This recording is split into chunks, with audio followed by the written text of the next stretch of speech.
नमस्कार मित्रों, आज हम देश और राज्य की राजनीति में बिहार के कायस्थ किस प्रकार थे उसके बारे में जानेंगे।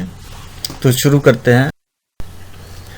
सच्चिदानंद सिन्हा बंगाल से बिहार को अलग एक नए राज्य के रूप में गठन करने वाले सच्चिदानंद सिन्हा उस समय बिहार की अवस्था पर बहुत दुखी थे। उस समय चूँकि बंगाल में ही था और जो यहाँ के लोकल लोग थे उनको नौकरी नहीं मिल रही थी और जो है बंगाल के लोगों को यदि ज़्यादा जो है प्राथमिकता दी जाती थी, हर नौकरी में थे। तो इसके लिए इन्होंने बंगाल से बिहार को अलग किया और नए राज्य का गठन किया।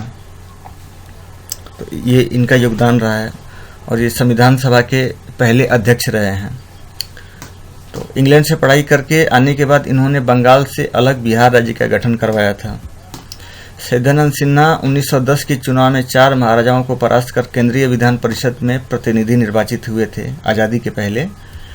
डॉक्टर सच्चिदानंद सिन्हा संविधान सभा के पहले अध्यक्ष थे, एक प्रांत के राज्यपाल, हाउस ऑफ लॉर्ड तथा प्रिवी काउंसिल के सदस्य थे। लोकनायक जयप्रकाश नारायण जी हैं। ये हैं संपूर्ण क्रांति के जनक लोकनायक जयप्रकाश नारायण।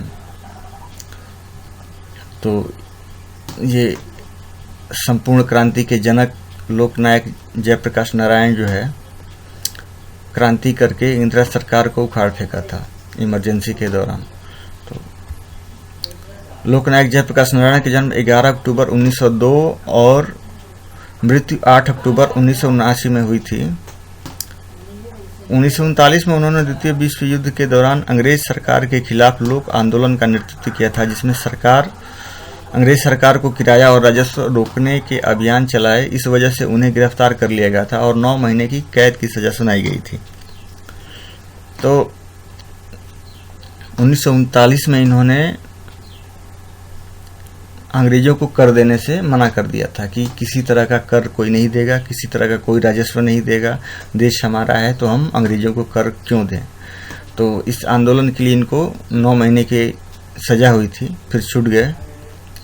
जेपी ने स्वतंत्रता संग्राम के दौरान हथियारों के उपयोग को सही समझा। उन्होंने नेपाल जाकर आज़ाद दस्ते का गठन किया और उसे प्रशिक्षण दिया। अब इसके लिए इनको फिर जो है पंजाब में चलती ट्रेन में गिरफ्तार कर लिया गया और लगभग 2 साल बाद 1946 में इनको जेल से रिहा किया गया। तो इन्होंने काफ़ी समय जेल में गुजारा आज़ादी के लिए। 1948 में उन्होंने कांग्रेस के समाजवादी दल का नेतृत्व किया। बाद में गांधीवादी दल के साथ मिलकर समाजवादी सोशलिस्ट पार्टी की स्थापना की थी। तो ये 1948 में इन्होंने पार्टी की स्थापना की थी। 1975 में इंदिरा गांधी ने आपातकाल की घोषणा की, जिसके अंतर्गत जेपी सहित 600 से भी अधिक विरोधी नेताओं को बंदी बनाया गया और प्रेस पर सेंसरशिप लगा दी गई। जेल में जेपी की तबीयत और भी खराब हुई। 7 महीने बाद उनको मुक्त कर दिया गया। 1977 में जेपी के प्रयासों से एकजुट विरोध पक्ष ने इंदिरा गांधी को चुनाव में हरा दिया था। तो ये इनके संपूर्ण क्रांति का परिणाम था कि इंदिरा गांधी को सत्ता से हाथ धोना पड़ा। संपूर्ण क्रांति का शंखनाद करके इन्होंने इंदिरा गांधी की सत्ता को उखाड़ फेंका था। लोकनायक ने कहा कि संपूर्ण क्रांति में 7 कड़ियां शामिल हैं: राजनैतिक, आर्थिक, सामाजिक, सांस्कृतिक, बौद्धिक, शैक्षणिक व आध्यात्मिक क्रांति। इन 7 क्रांतियों को मिलाकर संपूर्ण क्रांति होती है। तो ये इनके संपूर्ण क्रांति का ये बेस था। संपूर्ण क्रांति की तपिश इतनी भयानक थी कि केंद्र में कांग्रेस को सत्ता से हाथ धोना पड़ गया था। जयप्रकाश नारायण, जिनकी हुंकार पर नौजवानों का जत्था सड़कों पर निकल पड़ता था। बिहार में उठी संपूर्ण क्रांति की चिंगारी देश के कोने कोने में आग बनकर भड़क उठी थी। जेपी के नाम से मशहूर जयप्रकाश नारायण घर घर में क्रांति का पर्याय बन चुके थे। लालमुनि चौबे, लालू प्रसाद, नीतीश कुमार, रामविलास पासवान या सुशील मोदी, आज के सारे नेता उसी छात्र युवा संघ वाहिनी का हिस्सा थे। तो ये जो नेता हैं आज के, उस समय छात्र संघ में थे और उन्होंने जेपी का काफ़ी सहयोग किया था। इसके बाद हैं डॉक्टर राजेंद्र प्रसाद, भारत के पहले प्रथम राष्ट्रपति, जो आज़ादी के पहले से इनको राष्ट्रपति चुन लिया गया था। तो राजेंद्र प्रसाद का जन्म 3 दिसंबर 1884 और उनका निधन 18 फरवरी 1963 को सदाकत आश्रम पटना में हुआ था। स्वाधीनता संग्राम सेनानी, आज़ाद भारत के प्रथम राष्ट्रपति, संविधान सभा के अध्यक्ष थे। डॉक्टर राजेंद्र प्रसाद को आज़ादी के पहले 26 जनवरी 1950 को राष्ट्रपति चुन लिया गया था। राष्ट्रपति के रूप में इनका कार्यकाल जो है 26 जनवरी 1950 से 14 मई 1962 तक रहा। तो ये सबसे लंबा कार्यकाल रहा है इनका राष्ट्रपति के रूप में, संविधान सभा अध्यक्ष के रूप में। इसके बाद हैं बिहार के पूर्व मुख्यमंत्री कृष्ण वल्लभ सहाय जी। बिहार के लौह पुरुष कहे जाने वाले कृष्ण वल्लभ सहाय का जन्म 31 दिसंबर 1866 पटना में और मृत्यु जो है 3 जून 1974 हजारीबाग झारखंड में हुई थी। भारत के सुप्रसिद्ध राष्ट्रभक्त एवं क्रांतिकारी थे, जो सन 1963 में बिहार के मुख्यमंत्री बने। इन्होंने पिछड़े समुदाय के लोगों को, यादवों को आगे बढ़ाया था। महामाया प्रसाद सिन्हा 1 मई 1909 में और मृत्यु जो है 1987 में हुआ था। तो महामाया प्रसाद का जन्म जो है 1 मई 1909 और मृत्यु 1987 में हुआ था। ये बिहार के 5वें मुख्यमंत्री थे जो जनता पार्टी से थे। उस समय जनता पार्टी थी, आज की जो भारतीय जनता पार्टी है उस समय केवल जनता पार्टी के नाम से थी। तो इनको उद्योग का ठाकुर प्रसाद कहा जाता है। तो इन्होंने बिहार में इंडस्ट्रियल डेवलपमेंट को लेके बहुत काम किए थे। इन्होंने बिहार में इंडस्ट्रियल डेवलपमेंट हो तो इसके लिए इन्होंने काफ़ी सारा काम किया था और इसके लिए इनको जो है उद्योग विभाग का ठाकुर प्रसाद कहा जाता है।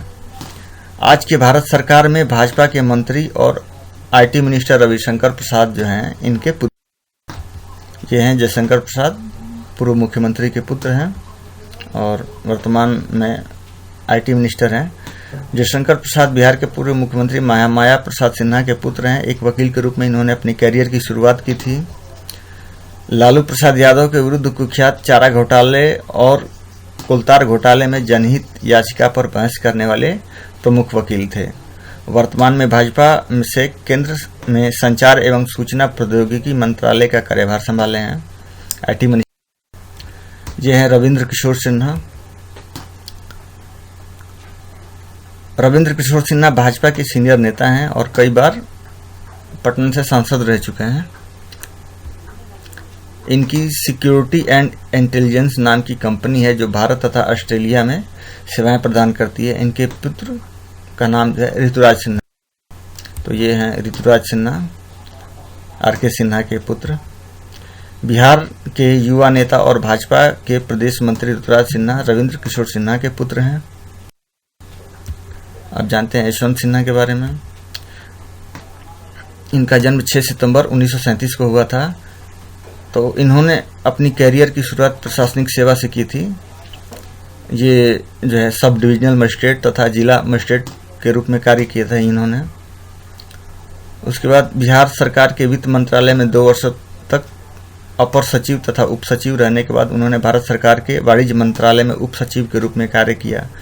बिहार सरकार के डिपार्टमेंट ऑफ इंडस्ट्रियल इंफ्रास्ट्रक्चर तथा भारत सरकार के उद्योग मंत्रालय में काम किया। 1984 में जनता पार्टी के सदस्य के रूप में राजनीति में सक्रिय हुए, 1984 में है, और जून 1996 में भारतीय जनता पार्टी के प्रवक्ता थे। 1998 में भाजपा से वित्त मंत्री और विदेश मंत्री रहे।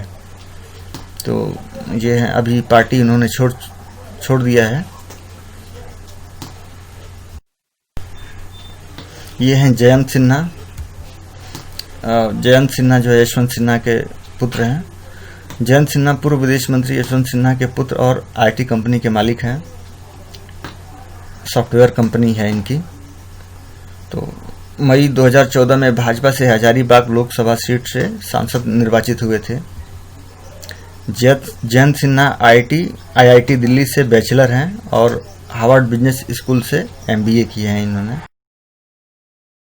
शत्रुघ्न सिन्हा बॉलीवुड में शॉटगन नाम से मशहूर अभिनेता शत्रुघ्न सिन्हा पटना साहिब लोकसभा निर्वाचन क्षेत्र से बीजेपी से कई बार सांसद रह चुके हैं। अटल बिहारी वाजपेयी जी के कार्यकाल में कैबिनेट मिनिस्टर थे। अब इन्होंने बीजेपी छोड़ दिया है और कांग्रेस में है। तो कैसी लगी आपको ये जानकारी, कमेंट करके ज़रूर बताएं। वीडियो को ज़्यादा से ज़्यादा शेयर करें और चैनल को ज़्यादा से ज़्यादा सब्सक्राइब करें। नमस्कार।